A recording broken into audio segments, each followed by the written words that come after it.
Gera diena, susirinkę į jubiliejinę konferenciją. Ačiū LNTPA už galimybės aptarti šių metų sprendimus ir ateities sprendimus. Metai yra lūžio metai politinėje transformacijoje, tai tikiu sklandaus perėjimo. Bet iš esmės, jeigu kalėdinio vakarėlio LNTPA metu linkėjau, kad kalėdų senelis ateitų, Europos centrinis bankas, tai jis vis dar neateina. Apie paklausą valstybėje arba pirkėjų paklausą turbūt pašnekės ekonomistai. Bet šiandien skaitant iš verslo žinių analizės apie tas investicijas, kurias 740 milijonų suplanavusios didžiosios įmonės, matosi, kad biurokratija visgi yra didelis trikdis. Biurokratija, ir čia mes esame atsakingi kaip aplinkos ministerija už politikos formavimą, o atiduodant vis daugiau teisių savivaldai, matom, kad strigimas konkrečiai Vilniaus savivaldybėje ir kitose savivaldybėse tampa problema. Tai biurokratija gali paskatinti investicijas ir šiek tiek apie ją, ką reikėtų stebėti rinkos dalyviams šiemet. Ir gal pradėsiu nuo Sorainenai, kurie irgi yra šios konferencijos vieni iš iniciatorių. Aušra Mudėnaitė lygiai prieš metus šitoje konferencijoje, kalbėdami apie NŽT, sakė, blogiau būti negali. Nežinau, bus diskusija, įdomių bus išgirsti tas refleksijas, bet man atrodo pasistebėm į viršų. Nuo sausio žemė miestuose, miesteliuose atiduota savivaldai.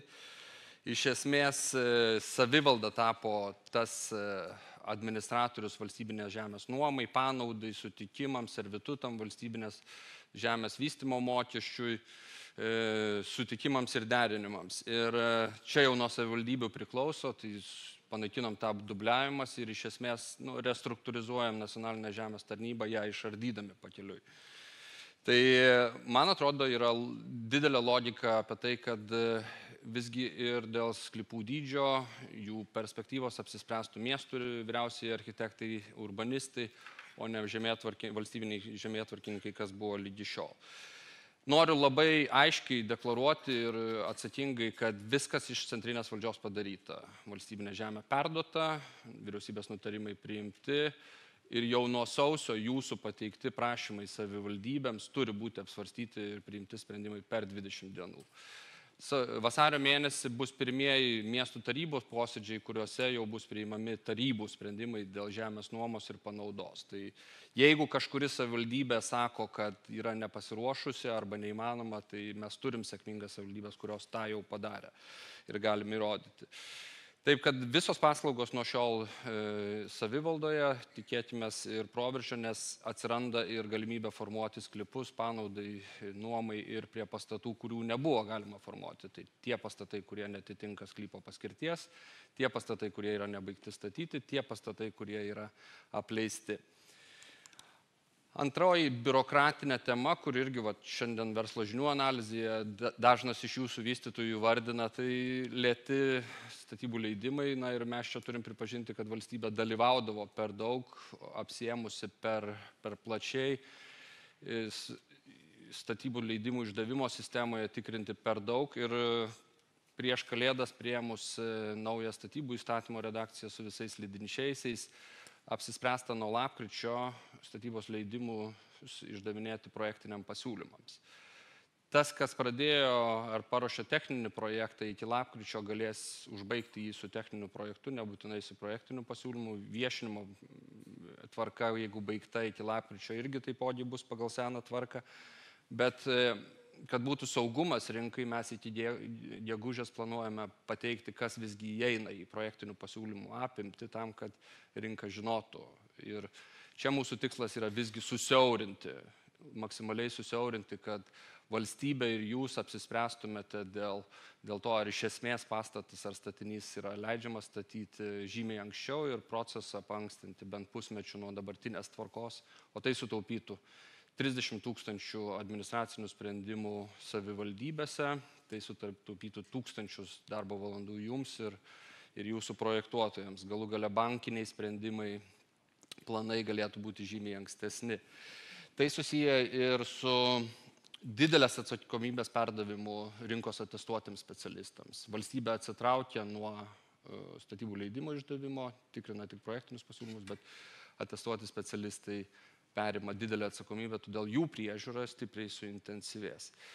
Ir čia mes turėsim ir priežiūros institucijų sustiprinimą. Naujovė, kuri irgi įsigalios lapkritį ir jau dabar galbūt rinka turėtų žiūrėti, tai yra viešinami STR, kurie jau yra pasirašymo stadijoje, jie įsigalios lapkričio 1. Iš esmės mes suspaudžiame ir suvienodiname žemės būdus ir paskirtis, kad tarp jų būtų atitiktis, tai reiškia, nereikės papildomų statybos leidimų išduodant, keičiant paskirtį tarp šitų pastatų paskirčių. Ir norime priartinti realybę prie teisės ir keičiame irgi proporcijas dėl to, kas yra pagrindinė paskirtis, kad pagrindinė paskirtis visgi užimtų 80%, o kita paskirtis arba vieną aukštą, arba bent 20%. Šiek tiek išgryninam rekreacinės paskirties pastatus po didelių ažiotažinių sprendimų ir žiniasklaidos aprašytų istorijų. Taipogi jau dabar galima planuoti mišrios paskirties pastatus per teritorijų planavimo dokumentus, nes lapkritį bus galima gauti jau visuomenę informavus įvairialypės paskirties objektų statybos leidimus.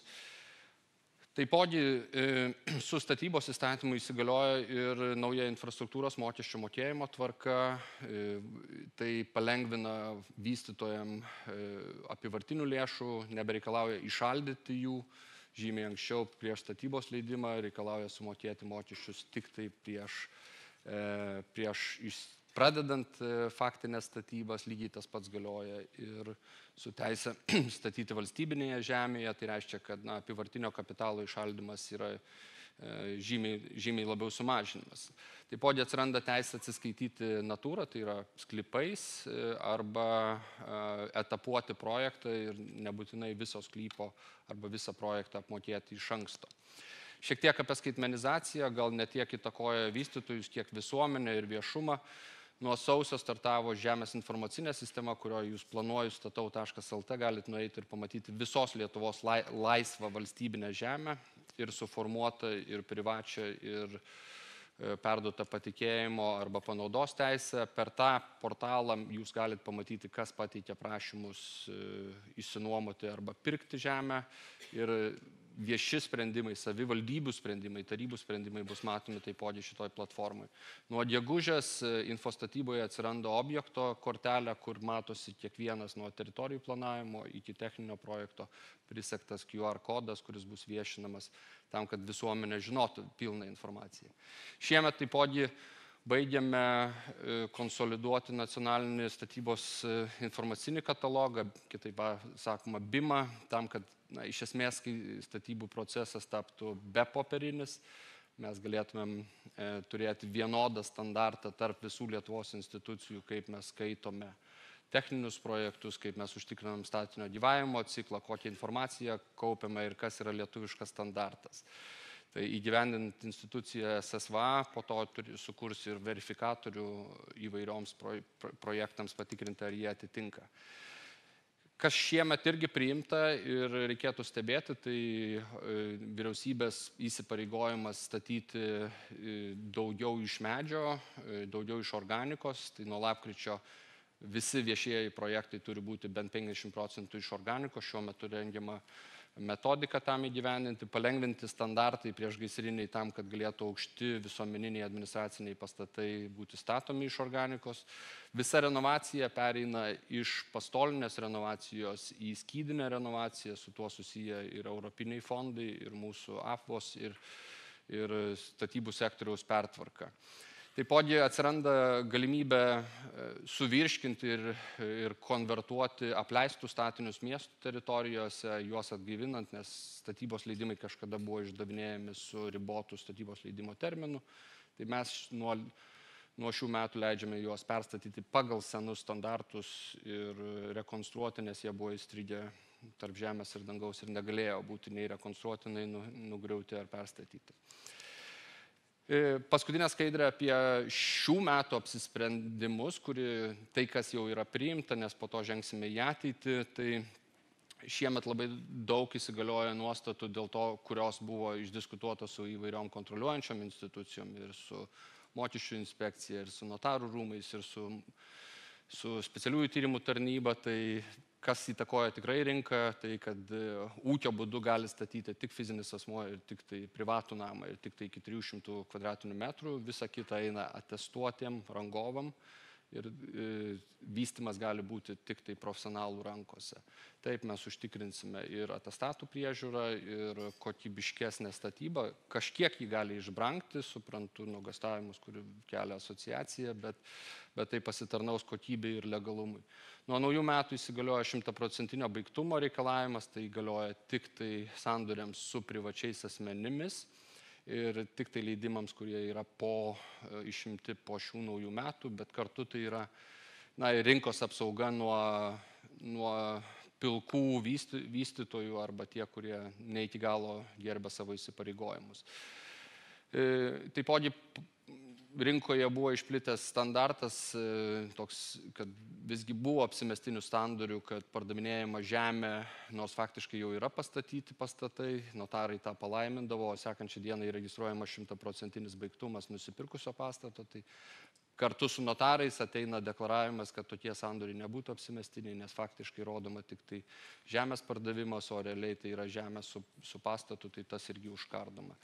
Tiek nacionaliniai žemės tarnyboje, tiek statybų inspekcijoje atsiranda probleminių ginčių komisijos. Labai raginu kreiptis į jas. Statybų inspekcija jau parodė pirmus gerus pavyzdžius, nebesiginčydama iki paskutinio apeliacinio teismo. Labai raginu vystytojus naudoti šitą progą ir bandyti institucijose rasti taikos sutartis ir tam yra sukurtos komisijos. Dabar apie tai, kas yra planuojama priimti, nepriimta ir rinkiminiais metais yra labai sudėtinga tą padaryti, bet iš esmės galėtų brėžti perspektyvą į ateitį ir kalbėti apie rinkos lūkesčius. Tai mes tęsiame didelį procesą vadinamą statybos kodeksu, tai yra konsolidavimas virš 60 STR į vieną dokumentą, priešpriešų panaikinimas. Mes mažinsime statybos leidimų kiekį pagal EBPO studiją, kurią pristatėme pernai su EBPO.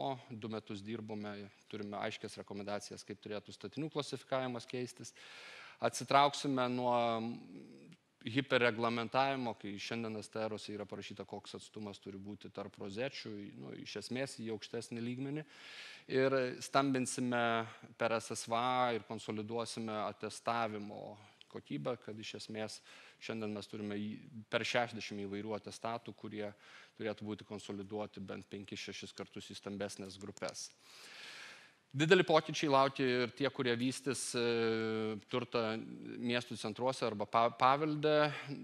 Netrukus pavasario sesijoje Kultūros ministerija pateiks mūsų bendrą projektą, kuris reikš, kad vietoj 2 procesų šiuo metu, kur jūs turite 2 procesus, 2 projektus ir 2 leidimus, tai KPD ir statybos ir savivaldybės, tai turėsite tik tai vieną langelį, tai yra savivaldybė išduos visus leidimus, statybos leidimas bus reikalingas, kai keičiami tūriai ir keičiama išvaizda, paveldo tvarkyba bus, jos leidimas reikalingas, kai nėra išvaizdos keitimo.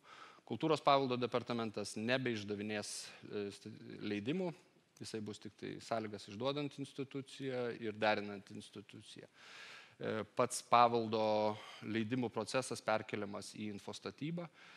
Aišku, dabar su šypsena pasižiūrėsite į terminus, bet tai čia yra, kai mes skaičiuojam pagal įstatymo terminus, tai kas yra minimalūs terminai, tai jie irgi trumpėja paveldotvarkoje. Tai turime skausmingų istorijų, tokių kaip Vilniuje Oskierskių rūmai Klaipėdos gatvėje, kur yra susipykimas tarp paveldotvarkos ir statybos įstatymo, tai tos klaidos yra taisomos. Didelis dalykas, kurį mes pateiksime ir antraštėse, tai galėtų vadintis Lietuvoje sodininkų bendrijų panaikinimas. Tas projektas, civilinio projekto kodeksas išeis į pavasario sesiją. Iš esmės, po diskusijos su bankų asociacija ir nekilnojamo turto vystytojais mes matom, kad nėra konsoliduoto apsisprendžiančio mechanizmo tiek daugiabučiuose, tiek garažų bendrijose, tiek sodininkų bendrijose, todėl mes norime sukurti naują juridinę formą, kuri nuosavybės teisę valdytų bendrojo naudojimo objektus. Tai leistų bankams, nekilnojamo turto vystytojams, investuotojams apsispręsti su vienu juridiniu asmeniu, kuris valdo skirtingų paskirčių patalpas tam pačiam pastate, nes į bendriją galės stoti ne tik tai gyvenamosios paskirties patalpos, bet visi. Lygiai tas pats galios ir garažų ar sodininkų bendrijos, kad įvairios paskirties sklypai galės tapti bendrijos nariais ir jie konsoliduotai galės turėti savo nuosavybę. Tai reikš, kad investuotojams atsiranda vienas adresatas, su kuo kalbėtis dėl sprendimų investuoti į tą teritoriją arba pastatą, pristatyti papildomus aukštus arba iš esmės nugriauti ir perstatyti. Lygiai taip pat bankininkams žymiai lengviau ir aiškiai matyti kredito reitingą to juridinio asmens, kuris valdo bendrojo naudojimo objektus, tai yra ir pastato inžinerinės konstrukcijas, inžinerinius tinklus ar kitką. Tai leis mums iš esmės išspręsti Lietuvoje sodininkų bendrijų klausimą, nes visas sodininkų bendrijas norime konvertuoti į bendrijų įstatymą, panaikinti tą savivaldą, kuri yra su begalė problemų, leis išspręsti taipogi irgi namų administravimo klausimus, nes šiandien bendrijų nariais gali tapti tik tai gyvenamosios paskirties patalpos ir tai leis sukurti bendrą suvienodintą mechanizmą, kuris yra parankus ir rinkai tiek kredito įstaigoms, tiek investuotojams, kurie mato galimybės investuoti. Tai taipogi atvers galimybės mums kalbėti apie kai kurių pastatų nugriovimą ir perstatymą, nes mes šiandien turim atvirai politiškai deklaruoti, kad kai kuriuos pastatus reikia griauti ir perstatyti. Sukūrimas valdymo formų ir susitarimo formų, kaip su visais daugiabučio namo savininkais sutarti dėl namo nugriovimo perstatymo, kad jie turėtų nuosavybės teisę ir žemės sklypą ir savo inžinerinius tinklus ir konstrukcijas, leis sukurti mechanizmus ir mes kartu su Volės kontora šiemet jau sukursime juridinę viziją, kaip tai padaryta bus. Natūralu, su sprendimais išeiname 25 metais. Tai leis galvoti apie iš esmės modernistinių kvartalų nugriovimą ir perstatymą, o kartu ir pasakyti, kad pastato avarinė būklė nėra tik tai balkonas, bet iš esmės, jeigu pastatas yra pasenęs, tai jis nebetitinka standartų ir tas juridinis asmuo, kuris valdo pastatą, privalo jį nugriauti ir perstatyti. Šita perspektyva jinai nusitęs natūraliai 25 metus, bet mes prielaidas, kaip tai daryti, juridinės prielaidas, nuosavybės teisės prielaidas turėsime jau šiemet.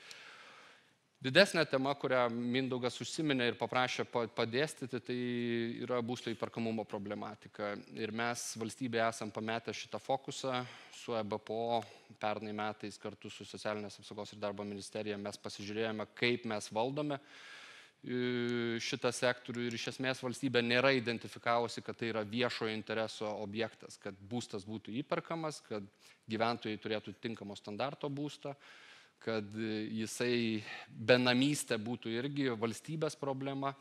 Ir mes turime eilę faktorių, kurie rodo, kad valstybėje reikia net ir dešiniųjų ar kairiųjų vyriausybei, kuri bebūtų po kitoj kadencijoje, strateginio požiūrio, kad būstas yra viešasis interesas, apie jį reikia galvoti su perspektyva ir kurti ilgalaikės, skaidres būsto fondo problemas, formas, kurios tai išspręstų. Mūsų EBPO studija rodo, kad Lietuvoje būstas tapo brangiausias per pastarąjį laikmetį. Mes turim mažiausiai socialinio būsto, didžiausią būsto nuosavybę. Viena vertus tai gerai, kaip Mindaugas sakė, nes savininkas visada gins šitą šalį, bet kita vertus, ar tikrai yra proporcinga, kad 94% būsto fondo yra privati nuosavybė. Mūsų infliacija yra didelė, o būsto standartas yra žemas ir mums akivaizdu, kad gal mes neturim lūšnynų, kaip yra kitos besivystančios šalis, bet mums iš principo reikia ieškoti schemos, kaip atnaujinti Lietuvoje esantį būstą. Tai šių metų tikslai, kas bus padaryta, tai Aplinkos ministerijoje nuo metų pradžios atsirado būsto politikos grupė, kuri centruoja šitą, eina į vyriausybę su finansais, kad plėstų šitą temą. Iš Finansų ministerijos esame gavę fondus tam, kad paruoštumėm Lietuvos būsto pasirengimo strategiją ir kalbėtumėm apie bendrą būsto fondą kartu su savivalda. Kodėl to reikia? Gal yra pora dalykų, turbūt, kurios galėtų ir diskusiją išplėtoti. Tai nuomos rinka yra šiandien neparanki investuotojams. Šiandien verslo žinių analizėje tik tai Stema grupė ir Ariadnas planuoja statyti šiemet būstus nuomai, visos kitos jūsų plėtojimo įmonės stato tik tai pardavimui. Nuomos rinka nėra saugi tiem, kurie nori gyventi su vaikais, rinktis mokyklas, nes gali būti išvaryti iš būsto ir tai nėra ilgalaikės garantijos, kad jų pasirinkta gyvenama vieta nebus neproporcingai pakelta nuoma. Paskolos būsto pasiūlos toka regionuose kaip Molėtai arba Akmenė, ten verslas neina, tai tampa savivaldos problema. Ir įperkamumo problemos su vidurinėje klase, kuri šiandien negauna nei paskolų ir taip. Kita vertus, vystymo sektorius pats jaučia, kad jūsų konjunktūra yra tiesiogiai priklausoma nuo bankų rizikos toleravimo ir palūkanų normos. Ir tai yra žalinga, nes tai yra labai cikliška, o gyventojų skaičius yra stabilus. Todėl tam reikia valstybinės intervencijos, kuri galėtų pasireikšti keletų krypčių. Tai visų pirma, reikėtų lengvinti būsto nuosavybę, normuoti galimybę įsigyti būstą su mažesniu startiniu kapitalu, ypač didmiesčiuose, perorientuoti būsto paramos schemas ne iš regionų, o į didmiesčius, kur realiai yra būsto įperkamumo problema, nes šiandien valstybė remia įsigijimą regioninėse savivaldybėse. Ir kurti schemas kartu su centriniu banku, kad iš esmės būtų apmokama tik tai kredito palūkanos, o ne pats kreditas, kas yra plačiai išplitę kitose valstybėse. Antra kryptis yra nuomos rinkos plėtra. Mums reikia apsaugoti ir pasakyti, kad nebūtina įsigyti būsto, bet turi būti saugu nuomotis būstą. Turi atsirasti galimybės įgyvenant ilgai privačiame nuomojame būste, surasti schemą, jeigu savininkas nori išparduoti turtą, kad valstybė nupirktų jį ir išlaikytų tą gyventojo būstą, tai taikoma ir vakarietiškose valstybėse tokiose kaip Airija. Reikia lengvesnių techninio normavimo sąlygų, kad nuomojamas būstas būtų vystomas, taipogi ir mokestinių sąlygų ir lengvesnio perėjimo iš kredito į nuomos rinką. Trečioji paskutinė kryptis, kurią mes esam pasibrėžę į priekį, tai yra savivaldybių instrumentų sukūrimas, nes savivalda nuo šiol valdydama žemę, jinai turi eiti į privačias partnerystės su nekilnojamo turto vystytojais ir kalbėti apie pasiūlos sukūrimą prieinamam būstui tiek miestuose, kur yra labai karšta, tiek regionuose, kur nėra pasiūlos. Ir paskutinė skaidrė, kaip tai galėtų atrodyti į priekį, nes šiemet bus rengiami patys principai, tai visgi nėra tikslo, kad mes konkuruotumėm valstybę su privačiu sektoriumi, bet privatus vystymas, statyba ir operavimas yra prielaida, bet mums reikia pasiūlos ir finansinių mechanizmų, kurie padengtų tas duobes tarp rinkos konjunktūros.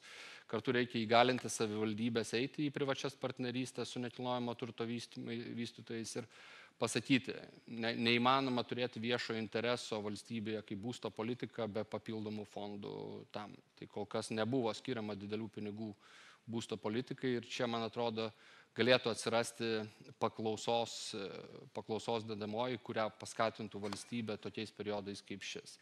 Tai ačiū uždėmesį ir turbūt išplėsime diskusiją paminėtas temas. Ačiū.